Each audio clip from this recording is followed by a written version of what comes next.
Welcome to Gamebird Spotlight, bringing ideas, information, issues, and inspiration to the gamebird industry. I am joined tonight by Tracy Dopka of, and let me get this right, Daventry Appraisal Services. And I've just realized that Tracy is from Canada. So I'm really thrilled that we get to talk to Tracy. And Tracy, according to our presentation at the North American Gamebird Association convention in Orlando, Florida, is one of the world's leading animal appraisers. And she is an expert witness, and we are very grateful to have you with us today. I believe you have been part of the education for our people and knowing how to question if they don't get the values out of their birds that they think they should have based on the USDA not giving them their due. The NAGA had a study recently and proposed to the USDA values for our birds, as day-old chicks, as 6-week-old, as a fully adult, and as breeders. And we unfortunately found a few times when the USDA doesn't agree with that. So we've got some discrepancy there. So I'm sure you're going to be talking about that. You go ahead and get your PowerPoint ready. We're going to follow through that. And you said that's about a 25-minute PowerPoint. We'll be looking forward to having that. Go ahead and get yours ready. And when you have it set, we'll add it and we'll let you go ahead and present whatever it is that you have for us in this. Sure, Peg. Yeah, so I've just loaded up the PowerPoint, so hopefully you can see it. I can see it just fine. Okay.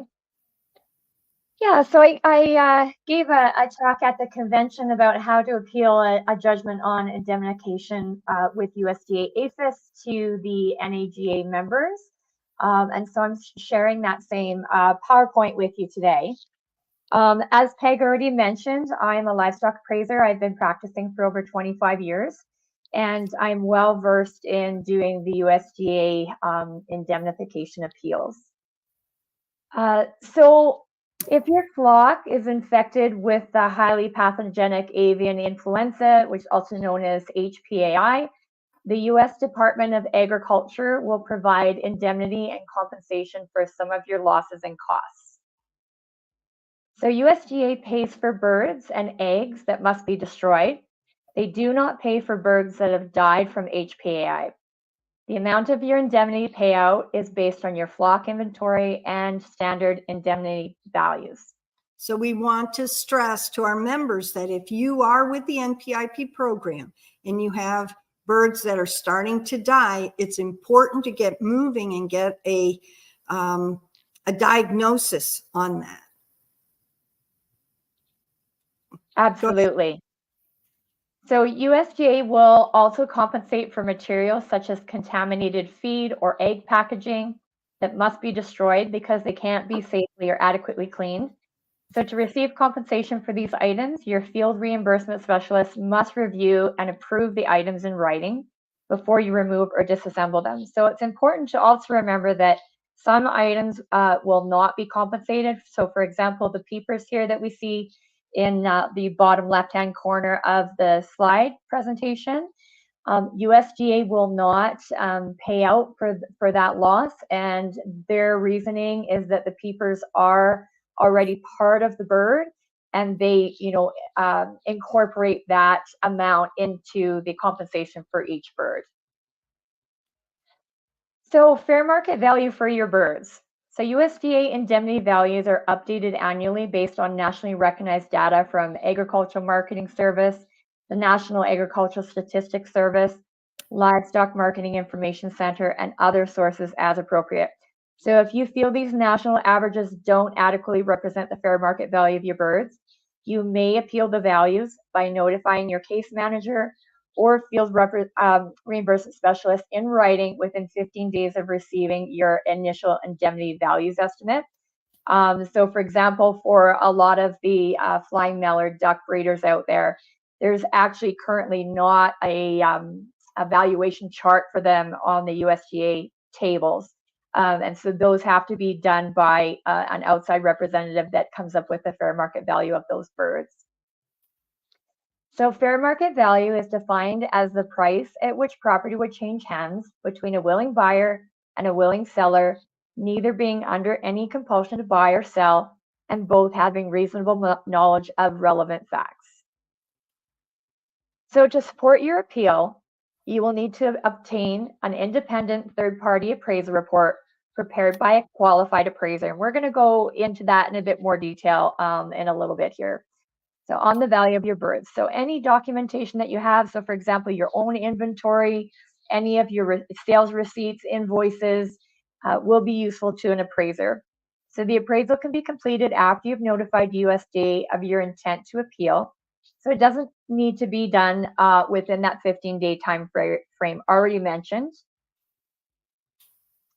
So a qualified appraiser is considered an individual who has earned an appraisal designation from a recognized professional appraisal organization. So this designation is awarded on the basis of demonstrating competency in valuing the type of property for which the appraisal is performed, or the appraiser has met certain minimum education requirements and has 2 or more years of experience in valuing the type of property being appraised. Tracy, in the lower right-hand corner of that box, it says hide. If you click that, it should take it out. There Perfect. We go. That annoying little thing is gone. Thank you.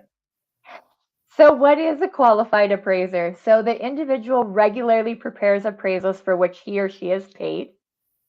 In the appraisal report, the appraiser must state their appraisal education and experience in appraising the type of property being valued.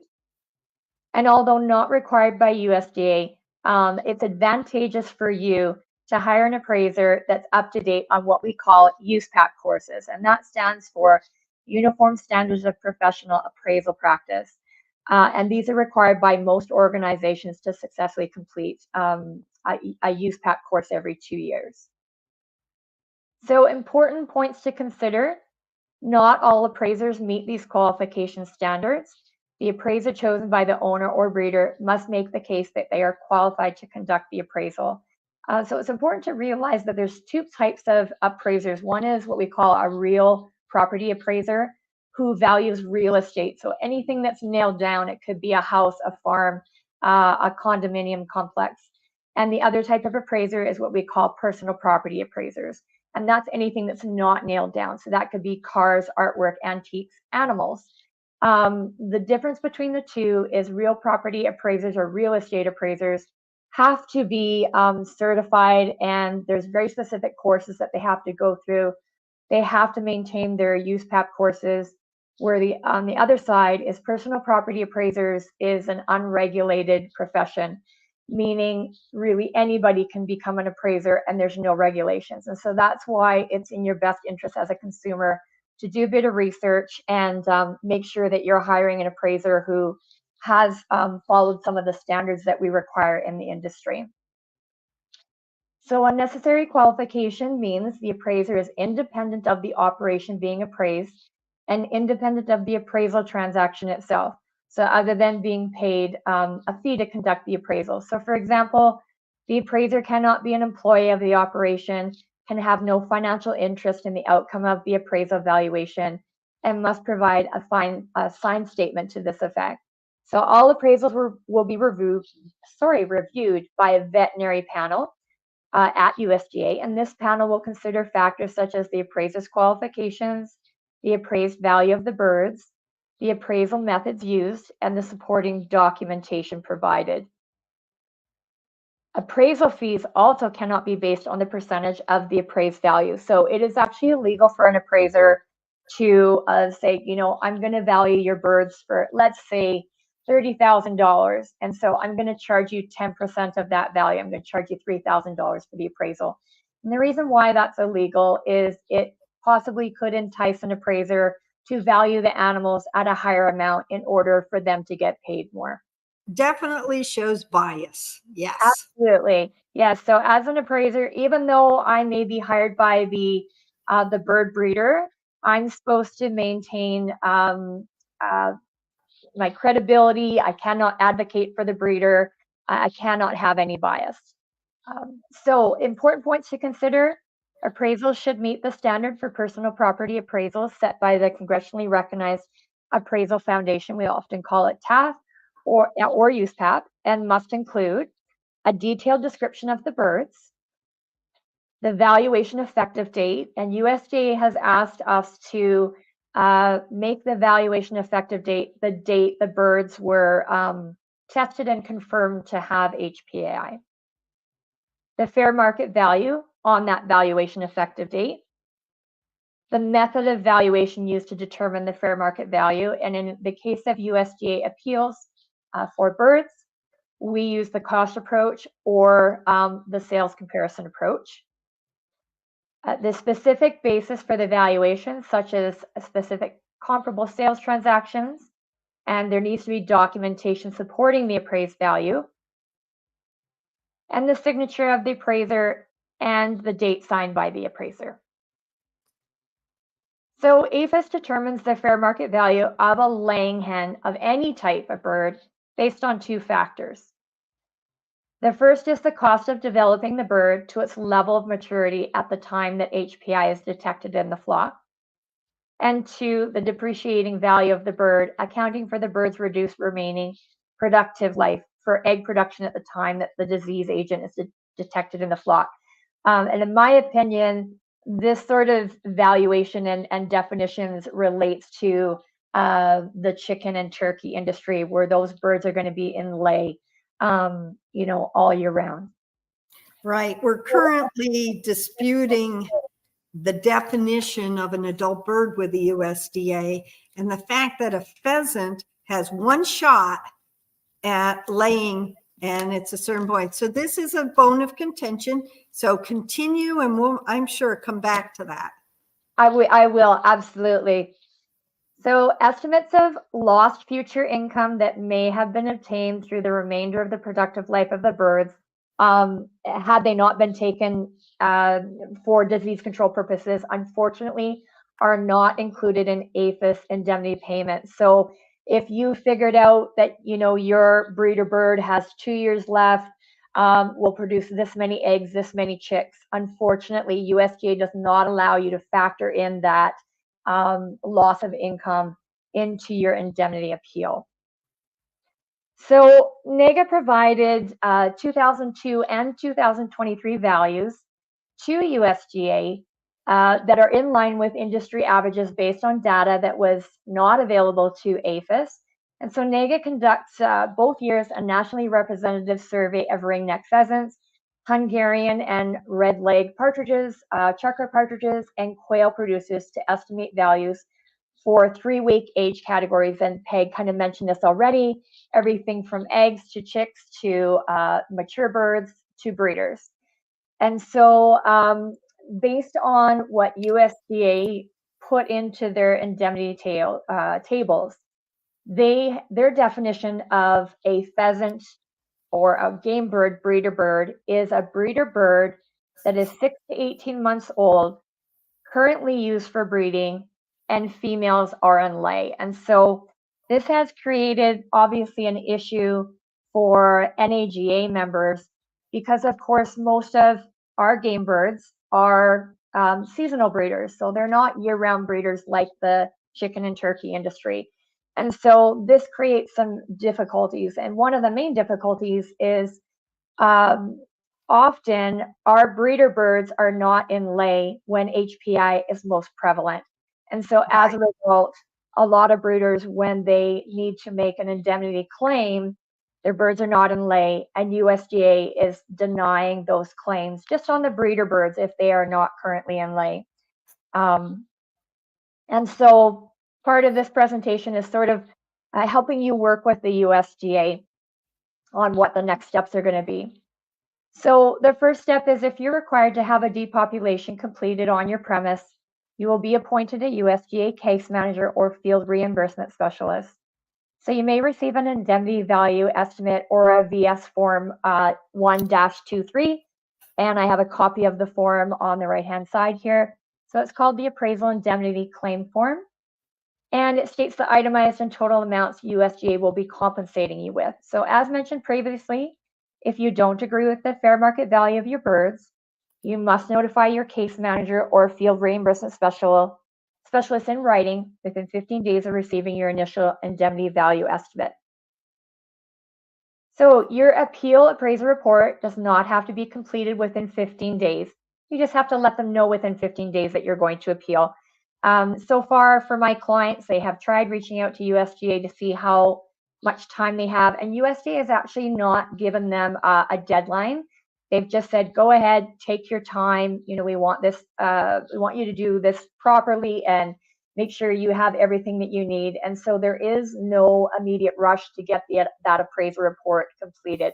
And it's actually in your best interest to take a bit of time to make sure that you've done everything properly, you've crossed all your I's, dotted all your T's. You want to make sure the appraiser you work with is familiar with USDA appeals process, and they don't necessarily have to be located in your home state. So I have talked with a few clients, for example, that, live in Wisconsin, and we're kind of scrambling to find an appraiser who is in Wisconsin, and weren't able to find anybody that appraises birds in their home state. So USDA does allow you to use whoever appraiser you want to use, as long as they have knowledge of appraising birds.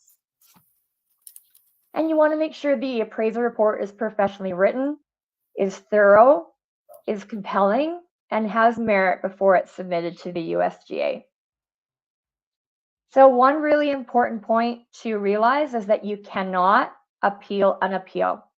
So once your appeal goes into the USDA, they're going to make a decision on whether they agree with your appeal and will pay you out on those additional values. In some cases, they may approve part of your appeal. They may deny your breeder birds because they weren't in lay, or they could end up denying your entire appeal. And so breeders need to bear in mind that you cannot appeal an appeal. So you only get one shot at this. So that's why it's important to do your homework, hire the right appraiser, make sure that you can review that appraisal before it gets sent into USDA to ensure that it's credible and it's accurate. And so again, this is why it's so important to make sure that you're just doing your homework first before you send in your final appeal. So what can you do to help yourselves? So everyone needs to work together, and you want to make an effort to share information and prices. And so when I first started doing USDA appeals for HPI about 2 years ago now, in order to create some values for breeder birds at the time, I started to reach out to, say, pheasant breeders within North America. And a lot of them either didn't want to share their prices or their values, wanted to keep them confidential, just weren't interested in giving me the information. And so as a result, that not only hurts the breeder that I'm trying to help get an indemnity payout for, but it also hurts the industry as a whole. Exactly, Tracy. When we did our NAGA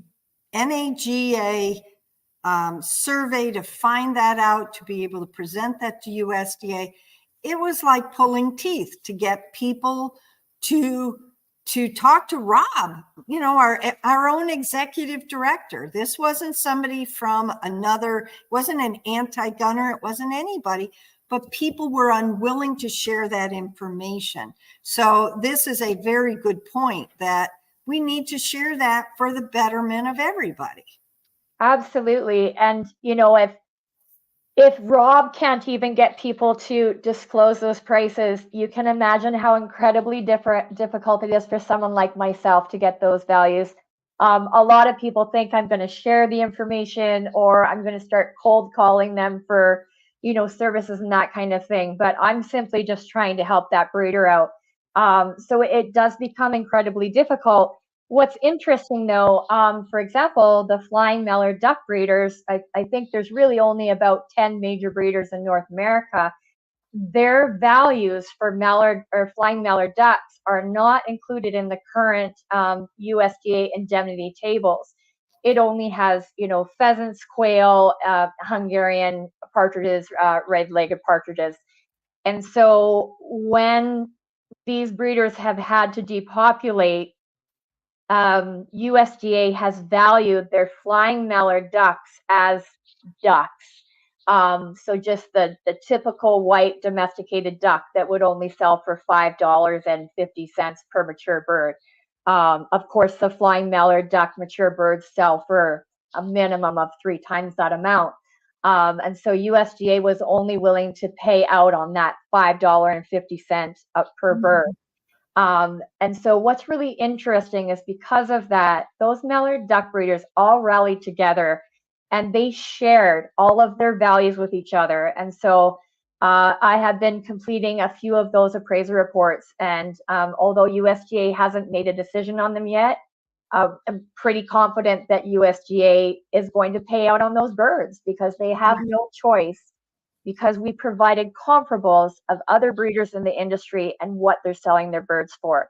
So with that evidence, USDA has no right to deny those values. And so that's why it's really important for the pheasant breeders, the quail breeders, the partridge breeders to start working together and really helping each other, especially where, there's a possibility that another farm could end up, having HPI at a later date. You really want to make sure that you're helping the industry.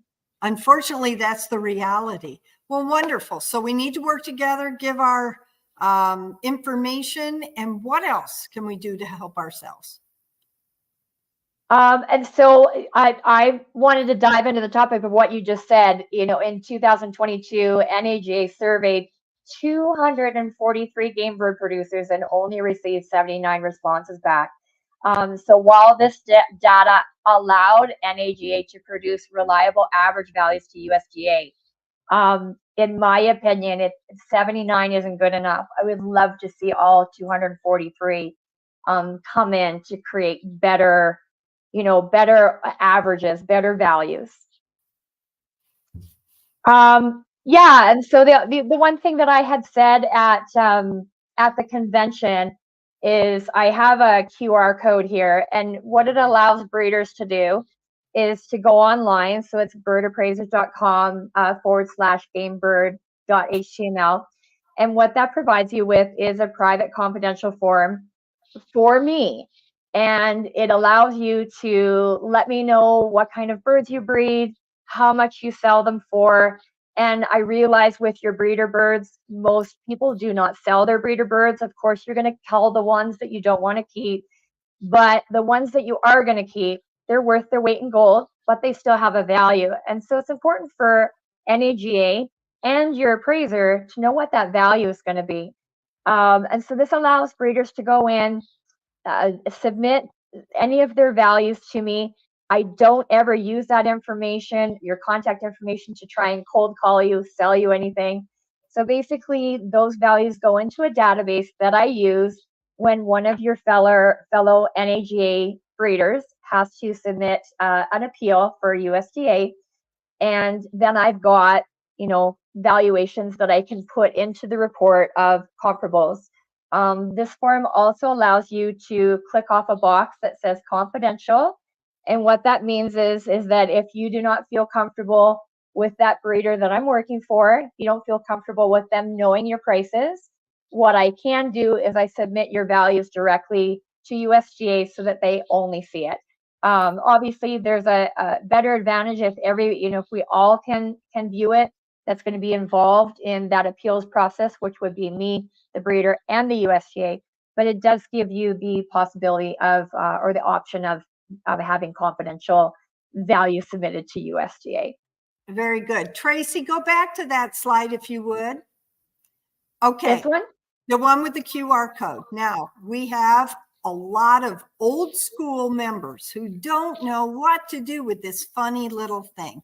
So I'm going to tell you what to do, folks. You take your iPhone or your smartphone and put it on the camera setting.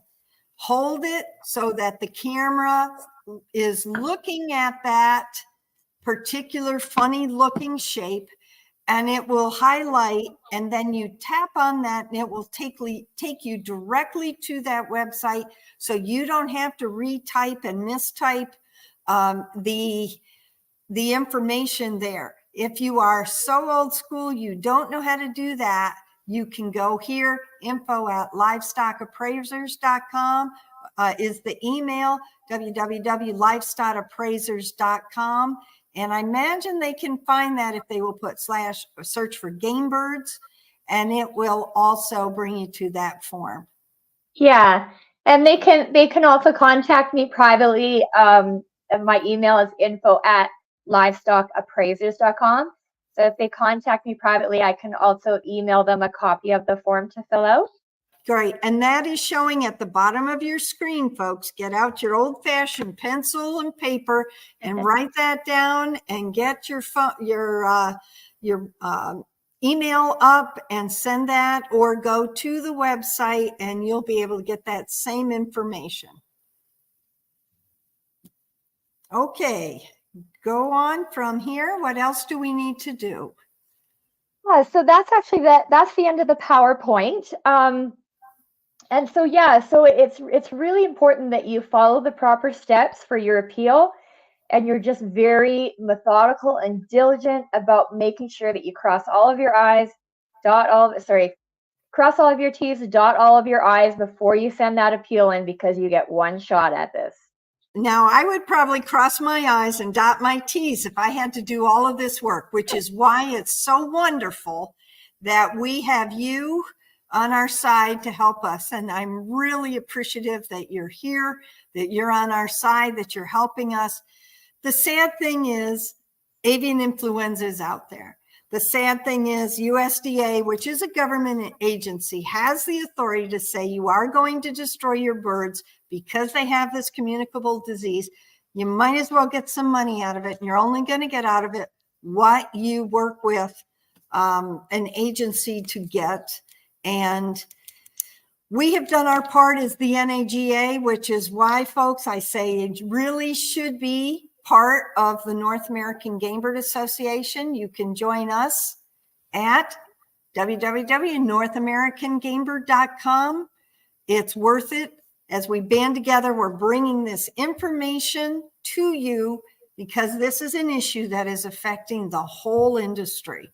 If you're not a member, doesn't mean that you won't get the benefits, but we're fighting for you.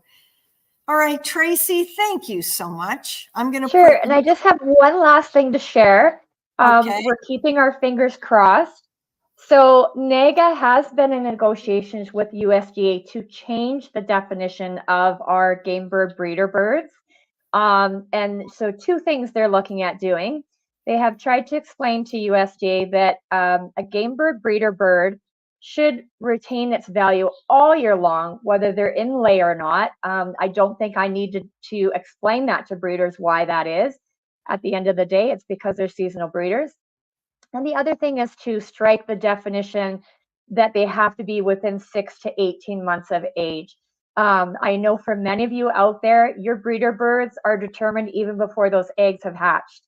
And so it should be in the next couple of weeks that USDA is going to be posting their new indemnity table for 2024.